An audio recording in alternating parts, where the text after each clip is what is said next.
So maybe this is original. Yeah, so, right. More modern manufacturer of a spike wouldn't have used a iron ore, it would have used phosphorus. Excited every time there's a new item, a new science that can advance our search. That's very interesting. Yeah, very much so. Yeah, it's really interesting. But this is a second spike. The Oak Island team cracked the code as fresh evidence from the depths, meaning the final question is unraveling now. It looks like they are closer than anyone has ever been to understanding who created these complex works. With all these new clues locking into place, could this be the moment the world finally learns the truth behind Oak Island's legendary question? Tune in, because the announcement that will end all speculations is about to come out. Clues from above and below ground.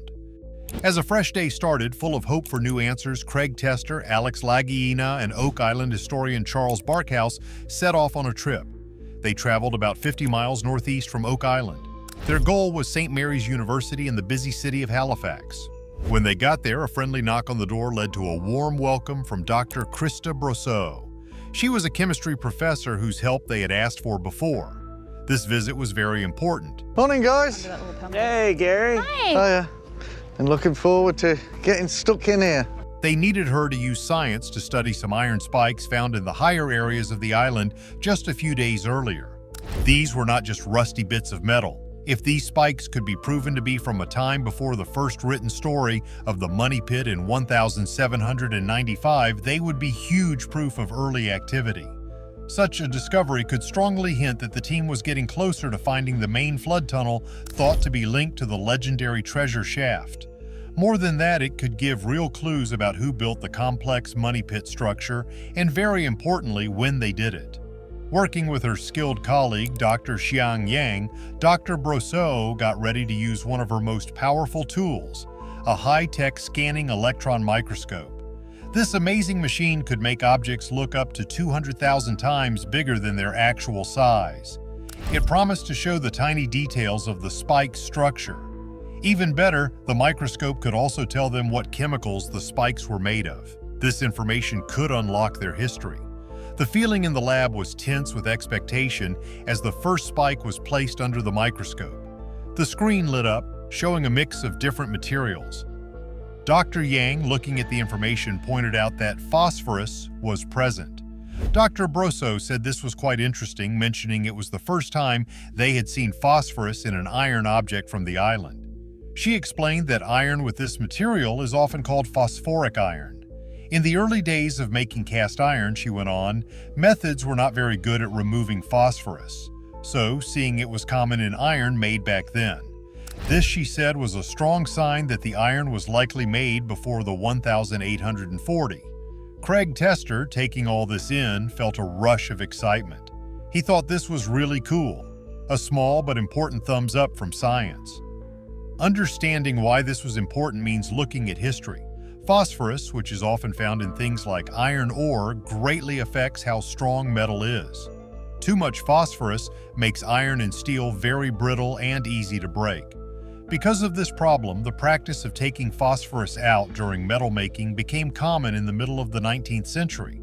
So, finding phosphorus in the Oak Island spikes strongly pointed to an older, less advanced way of making them. Alex Lagina mentioned that they had found many items left by earlier searchers over the years. This, though, felt different. It had the exciting possibility of being an original piece. Dr. Brosseau agreed. She said that someone making a spike more recently would have made sure not to use iron ore full of phosphorus. This detail was, as Craig confirmed, very interesting. They then looked at a second spike. Amazingly, it showed almost the exact same chemical makeup. Dr. Yang pointed out that this likely meant both spikes came from the same batch when they were made. This piece of information could be very helpful. Dr. Brosseau added that this common source might help them find where they were made. She noted that places in Britain and Northern Europe were known for having iron ore with a lot of phosphorus. The "oh wow" from the team members showed how important this geographical clue was. For Craig Tester, every new item and every bit of scientific progress was a reason for excitement. It was another step forward in their long and difficult search. The question of where they came from, were they French, British, or from some other group, was still open and very intriguing. But the science was clear. These spikes could be original, made before the money pit was first found. Such proof would be, in Craig's words, huge. The team thanked the scientists. They said that even though they always hoped finds were as old as possible, science gave them the plain truth. This new information, maybe just a small piece in a huge problem, was still a key addition to what they knew. They would follow this lead using the facts they had. While science was unlocking information from tiny particles back on Oak Island, metal detection expert Gary Drayton was joining archaeologist Dr. Aaron Taylor, Liz Michaels, and Miriam Amaro on Lot 15. They were looking at a confusing feature made of earth and stone. It stretched for an impressive 130 feet, and the team had named it the Serpent Mound because of its strange, snake-like shape. Gary, always full of energy, said he was looking forward to getting stuck in here. Only 2 weeks before, this same spot had given them a big discovery. Dr. Taylor, carefully studying what the mound was made of, had found burned charcoal. This wasn't something that happened naturally. It was clear proof that people had been active there and had used fire within the mound. This find became even more important when Rick, Marty, and Craig had the charcoal carbon dated. The results were truly surprising, giving a date range between 1,320 and 1,440. The news that people were active on Oak Island during this early time, possibly using fire, sent waves of excitement through the team. Marty even wondered aloud, "What? Wow, it might be the Knights Templar." This period before Columbus opened up many new ideas about who might have come to the island and worked there. With this ancient history in mind, Gary Drayton started his careful search of the Serpent Mound. He moved his detector slowly, listening for the special sounds that might mean buried metal. After checking one area, he didn't find anything at first. He thought maybe the target was in the last bucket of dirt they had dug up, but he kept going and scanned again.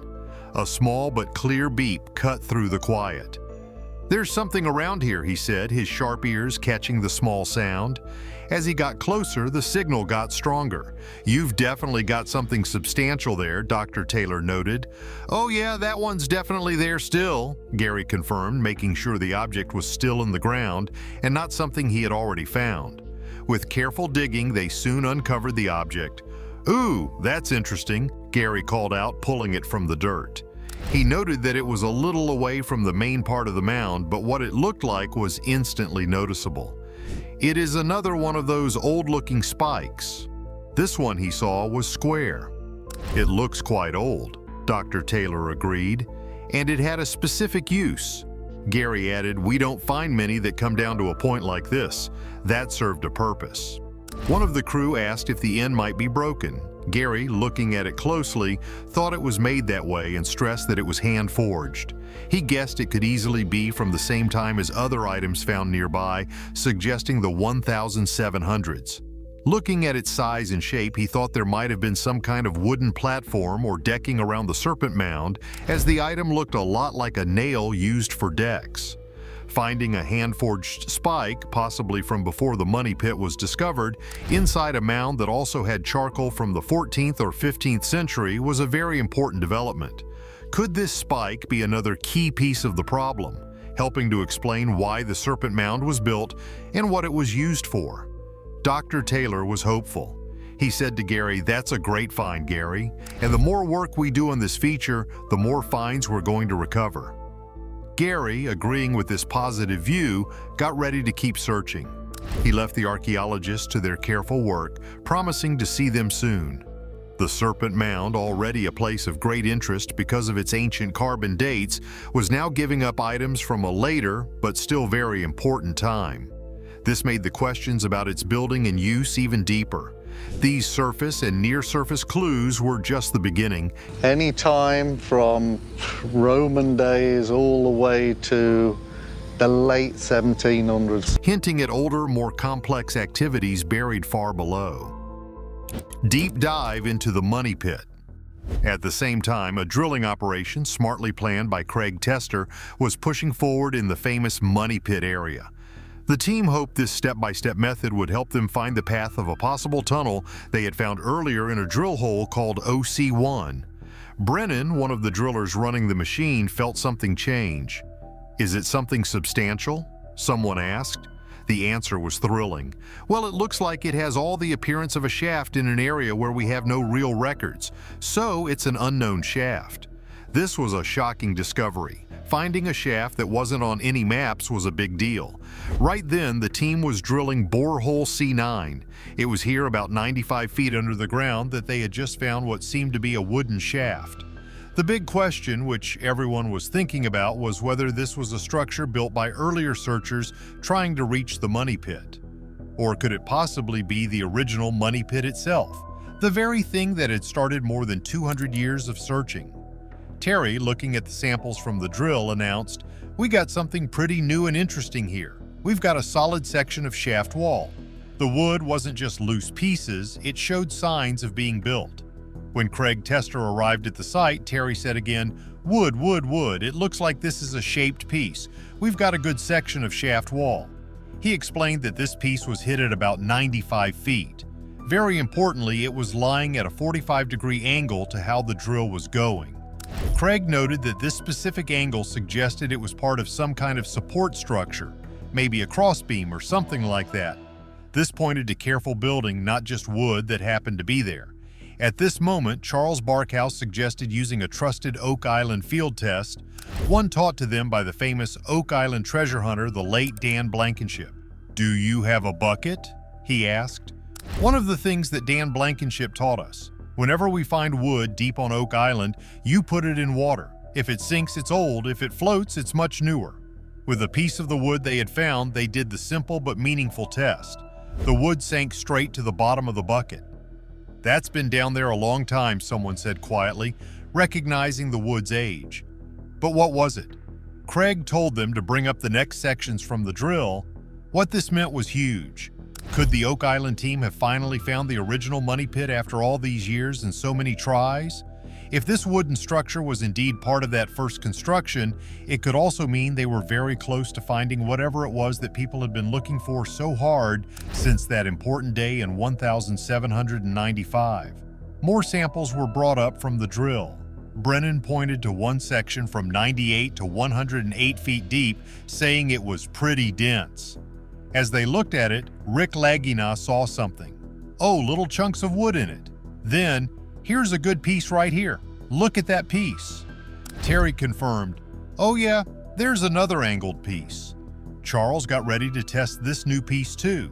Because the team felt more and more sure that they had found proof of a possibly very old structure, Charles Barkhouse then used a handheld metal detector on the drill sample. They hoped that along with the wood, they might have also found something made of metal, maybe something valuable or even a tool. As he moved the detector over the sample, it suddenly beeped. "Got something here," he announced, his voice full of hope. The beeping went on as he found the exact spot. "God, please be a coin," he whispered, a thought everyone there shared. The signal was coming from one small area. "It's right here." Terry, looking at the small, plain piece of the sample, called it an unanswered question. Rick immediately said they should call Gary Drayton to come down and help with his skills.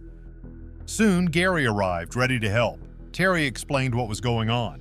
"We've got an unanswered question here." Charles showed Gary where the detector had beeped, "So maybe you could try with your pinpointer, but it was right in here." Gary, turning his pinpointer to full power, started to scan. He warned that if he got too close to the table, he might pick up the screws holding it together. He carefully moved the pinpointer along the drill sample. "No, not getting anything," he said at first, then a clear set of beeps.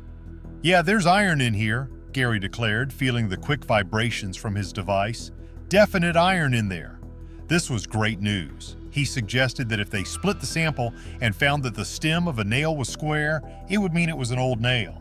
If it was round, it would be more modern. With great care, they got ready to look at the piece of the sample that had made the detector beep. "It's that piece there, mate," Gary pointed. "Oh, it's in that piece of wood," someone noticed. "Yep, it's inside the wood." Rick asked Gary to scan again to be sure. Gary did, and then the signal was gone from the larger piece. "That means it's fallen out," Rick figured. A quick scan of the loose bits, and then Terry shouted, "Aha!" Gary's pinpointer buzzed quickly over a tiny piece. Interesting," Gary said, looking at the tiny find. "I would say that is, yes, square. That's the end of a square nail. The news was met with a moment of shocked silence, then excited shouts. "That's fantastic!" Charles cried out, "Wow!" A square nail, meaning it was hand-forged, possibly made before the money pit was discovered, found stuck inside wood from a shaft deep underground. Gary guessed its age. "So you're in the 1700s with this." He explained that square nails were used anytime from Roman days all the way to the late 1700s. Terry agreed, handcrafted. This was incredibly important. Every clue like this not only confirmed that Craig Tester's drilling program might be getting very close to the original money pit, but also hinted that they might be near something of amazing importance that someone had placed there. This shaft and its contents felt very old, but other parts of the island were also giving up their long-held objects. Connecting the pieces across the island. The search also pushed on west of the swamp on Lot 32. Here, Marty Lagina and Gary Drayton were looking for more important clues. After some hard work moving rocks, Gary's metal detector got a strong hit. They dug up an amazingly large and heavy spike. Gary thought it might be an old pin from a wharf or dock, which was interesting because they believed a wharf had once been in that area. It was also near where they had found a very old cargo bag seal a year earlier, hinting that goods were once handled there. Marty was quite pleased with this find. He, along with Alex Lagina and Jack Begley, took the big spike to Carmen Legg, the blacksmith expert, who could tell them more about it. After looking at it carefully, Carmen said it was a ship's anchor spike. Most importantly, he stated it was made between the years 1710 and 1740. This date range was very exciting. It fit perfectly with a story the team knew about from an old ship's log. This log, from 1746, told of a French nobleman named the Duc d'Anville. He led a French mission that reportedly carried a large amount of valuable items. According to the log, there was a plan to bury these valuables for safekeeping on a wooded island. The plan mentioned digging a deep pit and making a hidden tunnel to it from the shore. Carmen Legg's dating of the spike, made by 1740, meant it could have been used by the Duc d'Anville's group around 1746. This made the French story a very strong possibility.